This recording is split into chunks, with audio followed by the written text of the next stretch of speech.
వర్షాల కారణంగా ప్రకాశం జిల్లా కనిగిరి నియోజకవర్గంలో రైతులు నష్టపోయారు. మినుము, అలసంద, కంది పంటలు పూర్తిగా దెబ్బతిన్నాయి.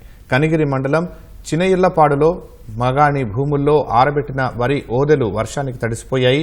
గింజలు మొలకలొస్తుండటంతో రైతులు ఆందోళన చెందుతున్నారు. మిగిలిన గింజలు నాని ఉబ్బి ఉన్నాయని రైతులు ఆవేదన చెందుతున్నారు. అలాగే వివిధ దశల్లో ఉన్న వరి పంట నేల కొరిగిందని తెలిపారు. మరో 2 రోజులు వర్షం కురిస్తే కళ్ళాల్లో ఉన్న వరి, మినుము పూర్తిగా పనికిరాదని ఆవేదన వ్యక్తం చేస్తున్నారు. ప్రభుత్వం నష్టపరిహారం ఇచ్చి ఆదుకోవాలని విజ్ఞప్తి చేస్తున్నారు.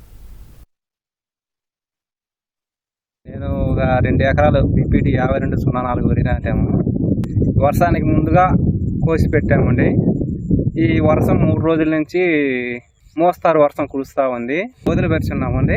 3 రోజుల నుంచి కూడా నానిపోతూ ఉన్నాయి. ఇప్పుడు ఈ వర్షం ఇంతటితో పోతే కొంచెం రంగు మారి కొంతైనా ఉపయోగపడుతుంది. ఇంకా వర్షం పడితే మాత్రం పూర్తిగా మొలకెత్తి అసలు పనికిరాని పరిస్థితి ఏర్పడుతుంది. 2 నాళ్ళు కోసినాము. రోజు ఒక్కొక్కటి సిలుకు పడతా మొలకలు ఎత్తున్నాయి. ఇప్పుడు మా ఒడ్లు రంగు మారినాయి బాగానే. ఎకరానికి వచ్చేసి 30-40 వేలు పెట్టుబడి పెట్టినాము. అదంతా లాసే. ఇప్పుడు గొడ్ల మీద కూడా పనికిరాదు. ఇది గవర్నమెంట్ వారు దీన్ని ఏదైనా చేయాలని మేము కోరుకుంటున్నాం. నేను ఎకరా 70 చెట్లు వరేసా. కోసిన కాడి నుంచి వర్షం పడుతూనే ఉంది. దానికి మొలకలు ఎత్తినాయి. ఇంకా ఆగిపోతే సగానికి సగం వస్తుంది.